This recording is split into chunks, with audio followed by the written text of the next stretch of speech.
naša fotografija osnovna je končana. Tisto, kar imate, je mozaik približno enakih fotografij v 6 layerjih, layer grupah, v eni 250-tinke, 125-tinke, 60-tinke, 30-tinke, 15-tinke, 8-tinke. Kot vidimo, nekatere fotografije so ostre, pri 250-tinki približno tukaj 6 ostrih fotografij in 4 neostre, odvisno od vašega kriterija, seveda, kaj pomeni vam ostra fotografija. Toda radi bi tukaj sedaj označili tiste fotografije, ki jih imamo za neostre. Zato bomo naredili ravno tako novo akcijo, izbrisali bomo staro akcijo oziroma preimenovali jo, označimo, Action Options, brez, non, ok, in določili bomo novo akcijo, ki nam bo obarvala tisti layer, ki se nam zdi, da je neoster. Označili bomo ta layer, kliknili zopet z desnim gumbom v Move toolu na njega in vidimo, to je layer 9 v grupi 250, označimo, najde nam ga točno v celi skupini layerjev in damo enostavno akcijo, New Action, zopet ji damo funkcijo F2, Record, in v tejle akciji bomo Image Adjustment Color Balance preprosto pomaknili tole barvo proti rdeči. Takole, da bomo videli, da je tale fotografija res drugačna, označena kot neostra fotografija. Sami izberemo, kakšno kombinacijo hočemo, ok, in s tem se nam tale akcija konča.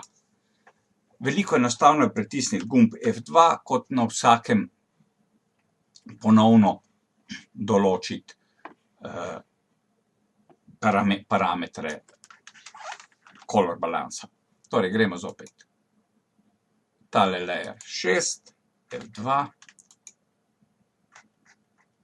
layer 30, F2, tale tudi neostra, F2, tale tudi neostra, F2, tudi neostra, F2, tukaj zopet imamo serijo neostrih,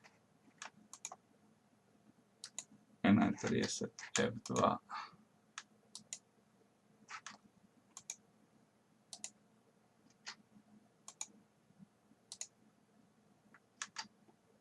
na tole tudi nisem ravno ponosen. Tukaj pri 30-tinki sekunde vidimo, da je že cel kup fotografij neostrih in da je zgolj sreča, da je kakšna ostra, pač nima mirne roke. F2.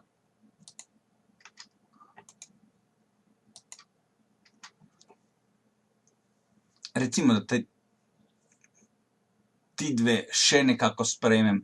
Tukaj so pa cela skupina jih je neostrih in zato, da ne skačemo od fotografije do fotografije, naredimo lahko nekaj drugega, kliknemo celotno layer group, damo Convert to Smart Object, ko imamo tako skupino označeno kot Smart Group, lahko na celi skupini uporabimo določene prijeme. Stopili bomo v Blending Option meni.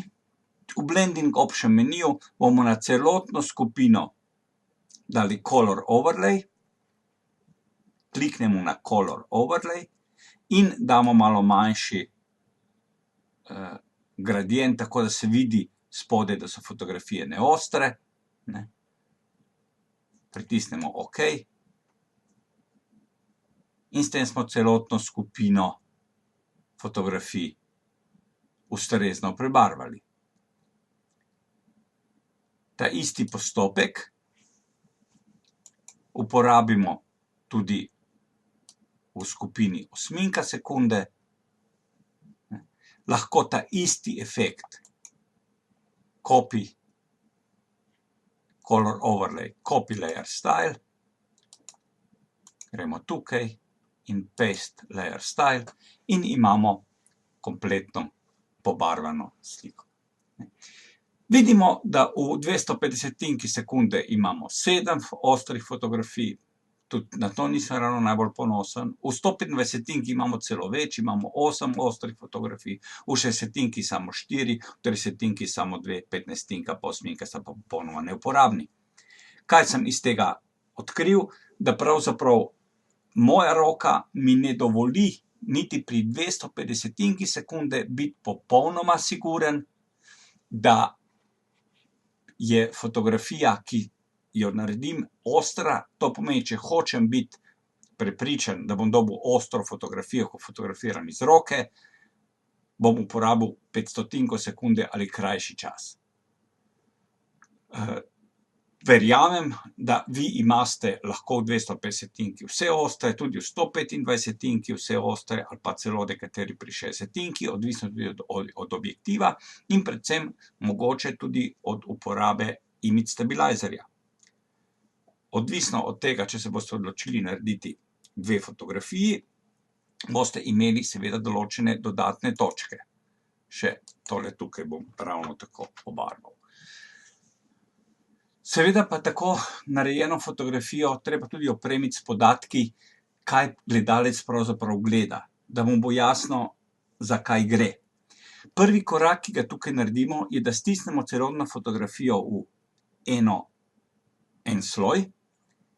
Lahko s temle ukazom tukajle flatten image, do tega ukaza dostopamo tudi preko layer flatten image, oziroma Ctrl-Shift-E v shortcutu. Pomožne črte lahko sedaj zbrišemo, clear guides, in spodnji canvas sloj razširimo image canvas size za levo in spodaj za 10% širine in 5% višine in dobimo dodatno belo polje, v katerega lahko s tekstulom pravilne velikosti, seveda, ker imamo tukaj kar precej velike fotografije, lahko gremo tudi 72, in poljubnim fontom vpišemo podatke o tem, kaj pravzaprav gledamo. Določimo barvo črk,